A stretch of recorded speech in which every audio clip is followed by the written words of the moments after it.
Hey, how's it going, everyone? Welcome back. And today I'm going to go over how to strengthen up your drums step by step. Everything I'll be doing will involve free plugins or stock, so anyone can follow along. So, to start off with, and I think this is the most important step, honestly, is you need quality samples. Right now, I'm using NASCO, kerosene, and ivory samples. They're all great choices. I also have a free sample pack that will be located in the description below. So, if you want to download that, you can as well. So, I feel like a lot of people do not know what they are looking for in samples or what they should be looking for, in my opinion. So for kicks, usually what I like to look for is something that has a strong transient and something that's clean but also punches through. And also when something's clean, you have a lot of room to dirty it up as well if you would like. So we have this kick, punches through really good, and it sounds very clean. Um, with the snare, same thing. Want a very, very strong transient, and you need a good body that will punch through as well. That's really good. I like the tail as well on this one. And then for cymbals, a lot of times I'm using cymbals that kind of sound a lot more noisy. Sometimes I do add in like cymbals that have more of a metallic tone, but a lot of times you'll hear me just using some noise cymbals, I guess is what I call it.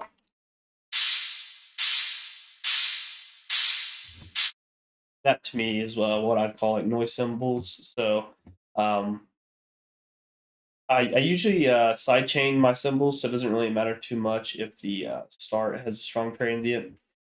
But we're going to be doing a lot more with the cymbals. Obviously, the kick and snare. I'm going to put some processing on this, and then I'm going to do some layering and processing on the group of cymbals together.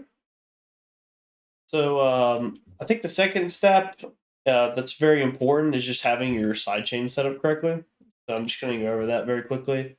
I have my synth group here, and what I have on here is a compactor. So basically, what this is, you can do ring mod sidechain. I believe I'm not sure the differences between all these, but you can just set this to RMS and it'll be ring mod sidechain, or I think it means root mean square. So you can have that set up.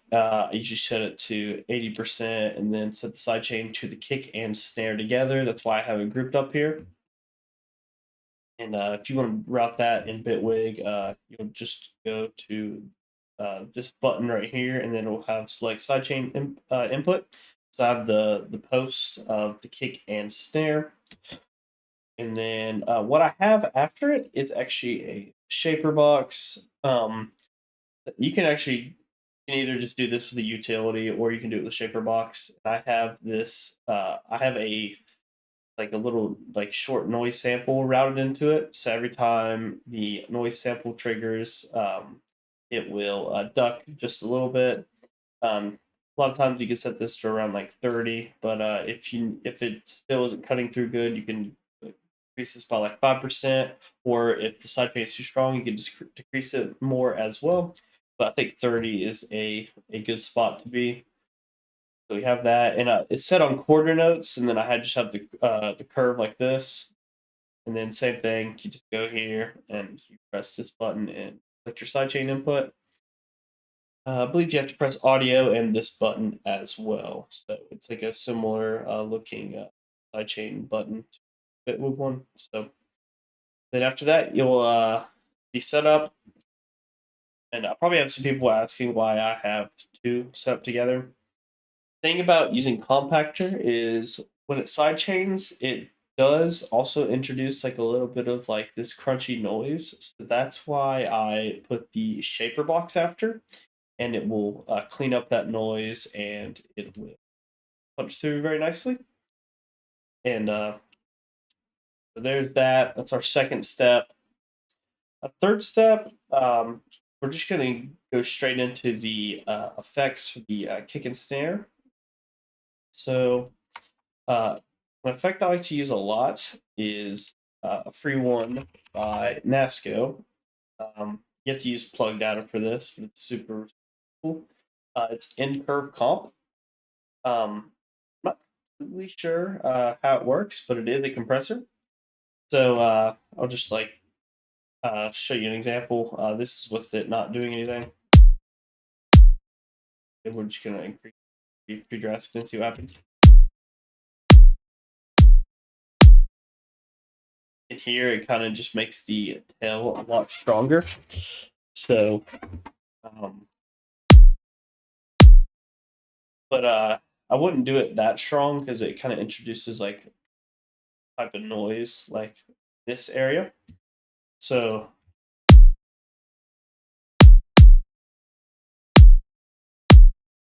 and then set the release accordingly. I usually just increase it up a little bit until it still kind of sounds the same as before, but it's a little bit more girth and the tail isn't too like muddy, I guess.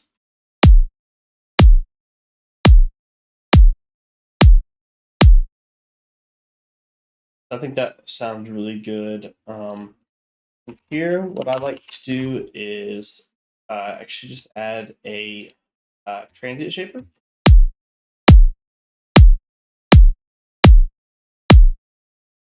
You'll see what a transient shaper does is it'll do this to the transient right here. Didn't know. So add an attack and it will make volume curve down here.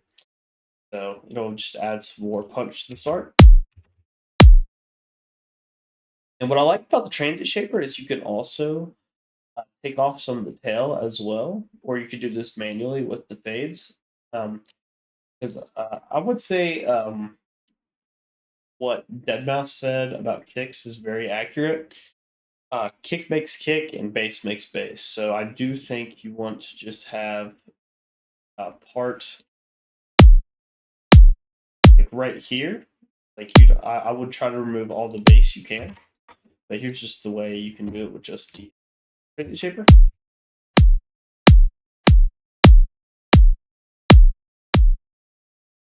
So a little bit after it does that transient, it has ducked this a little bit. If you want to remove the intail a little bit as well, you can do the same.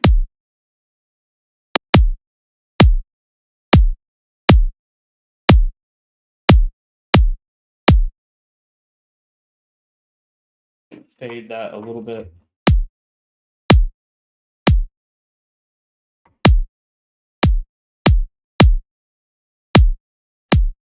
I think that sounds pretty good. It is got a very strong transient. And I do have to say, I make a lot of tear outs. That's why I have the transients so fucking loud.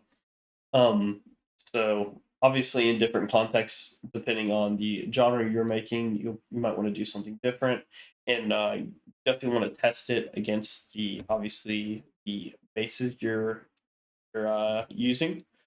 So you got to hear it in context.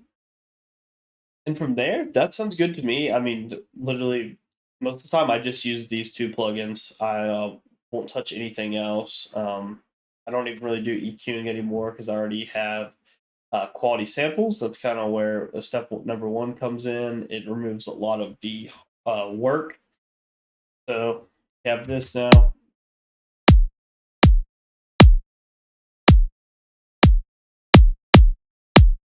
I increase that release a little bit more because I can still hear a little bit of that muddy noise. So I think that sounds a lot better.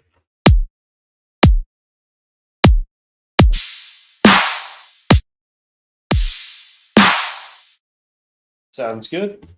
Now we're going to do the same thing with the snare here. So what I'm going to do is all that value. Sometimes you can add the curve comp to the snare as well if you want to make the body stronger. But I think the body already sounds fairly well in this. So I don't think I'm going to add curve comp to this. But do keep in mind you can add curve comp. But I would add a little bit longer release. You can see that obviously this sample is a lot longer than the kick sample, so that's why I would need the release a lot longer, in my opinion. So you don't have the tail sound too loud if your release is lower. So we have that. But what I'm going to do is same thing. I'm going to add attack to this, make the transient stronger. And the goal is to kind of match up the punchiness of the kick and the snare so they sound like they're from the same kit.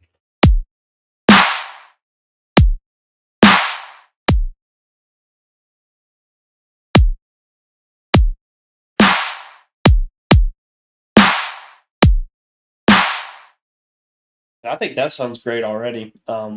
Basically, all I did just added more, a little bit stronger of a transient, and then shortly after the transient, it took out a little bit. Based on the pump, it almost seems like there's a little bit of muddiness, like in this area, for snares. So I think the pump cleans that up a lot, and it's just volume.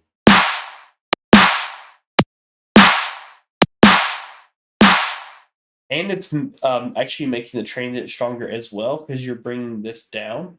So as you can see, like you can see on the graph, like actually like what it's doing. So that's very nice for making the transient stronger and kind of cleaning up the area after the transient for a moment.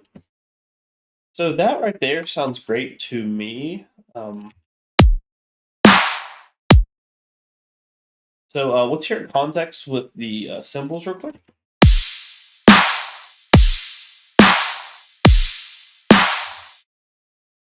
That sounds pretty good. Okay, now I'm going to go over layering um, for cymbals and stuff real quick. Uh, I have some voice cymbals in my pack. That'll be fine.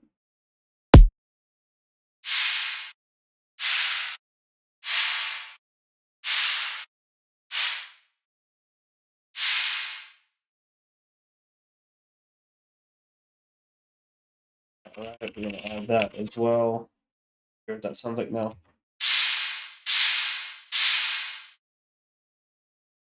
Curious. Has this cool metallic one.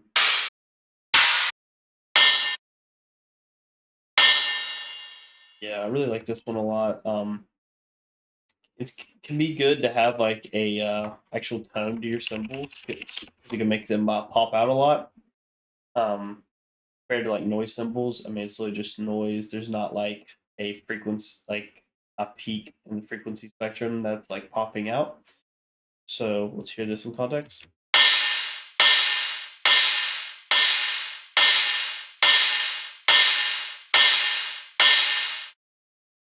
Okay, so from here we're going to actually process these together. Uh, Take out do a low cut, 12 dB up to 1,000. Just take out some of that muddiness.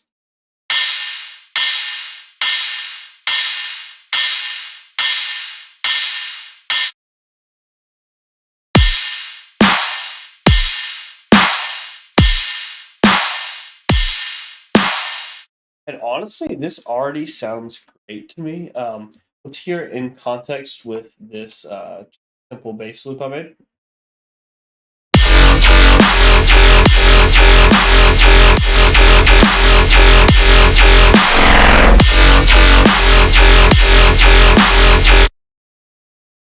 So you can hear it's already cutting through, and that's why the metallic cymbal was really nice because you can already hear it pretty nicely in the mix.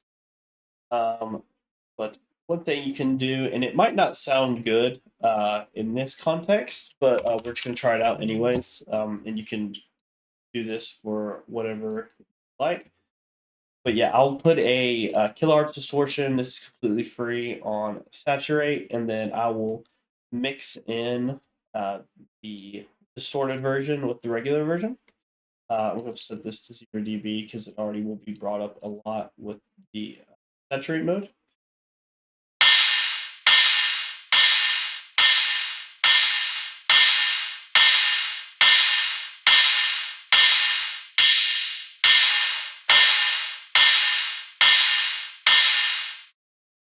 I mean, that already sounds great to me. Let's hear it in context.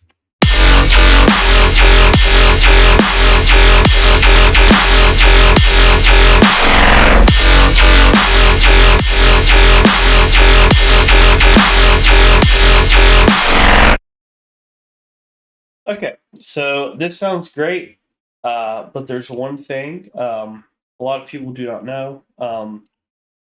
So I route all of my tracks into the master, and all I have on here is a ozone that takes out uh, below 250 hertz with a 24 dB high pass on the side signal. This is important for the side signal. It'll make your side signal sound a lot clearer, and you won't have sub in your stereo. So that's nice. I do that on my master always. And then I have a free clipper. Okay, so what you can run into with a free clipper, I can't even talk right now, um, is it actually will destroy your transients because it's hitting the clipper so hard. So,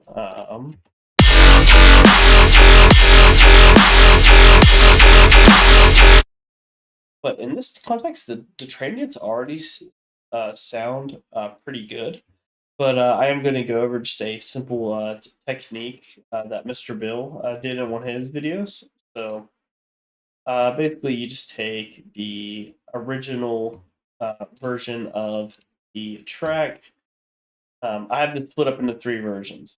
So this is just the original track, and every single time the kick hits or the snare hits, it takes out the transient. And you can see with this curve, I have it set to 128. And then we have it set to audio and external sidechain input. So every time the kick and snare hits, it will be removing the transient from the whole track on the master. You're like, why are you doing this? So what we're gonna do is route the transients after this free clip, because the free clips can destroy the transients, or just clippers in general can destroy the transients if it's hitting it too hard. And then we're gonna route it into another free clip, and then that way your track's not going over 0 dB still, and your transients will be punching through once again. So here is the kick transient. I am using an audio receiver, and I'm literally just routing the kick again into this, and then I'm doing the inverse of that curve I showed you. So the 128, everything's the same, it's just inverse. So you can just hear the transients, and I did the same thing with the snare as well. Hold up.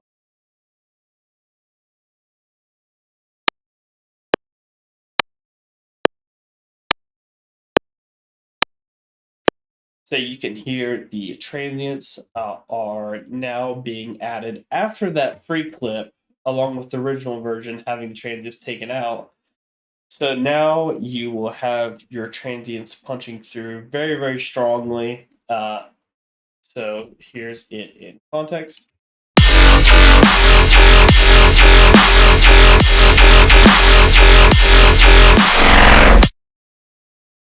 And yeah, that's massive difference, huge difference. And also what you can do is actually take out the low end of the transients. So you're just getting only the click at the top. So, or you can actually add transient shaper to these as well if you want to make them even stronger.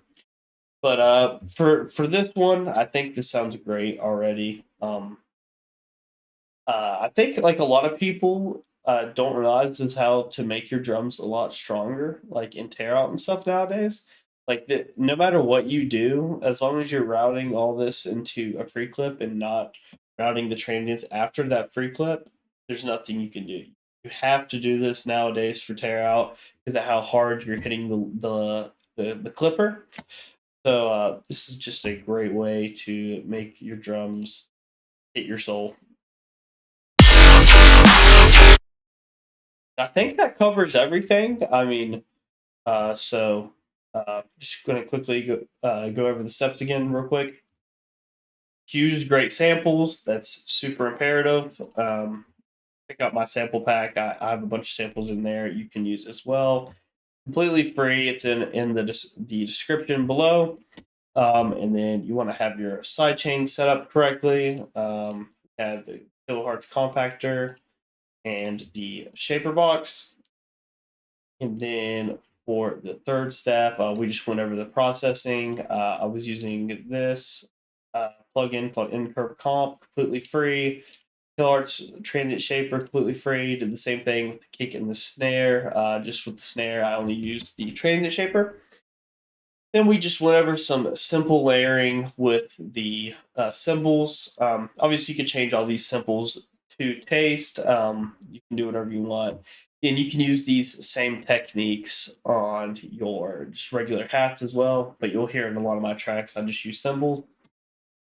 So we have that. And I guess that covers everything. So I really appreciate y'all watching this. Hopefully this helps someone out. I think definitely have a lot stronger drums with this, and they will sound a lot more natural compared to just distorting the fuck out of your drums and hoping they hit harder. So, anyways, thank you for watching and have a great day.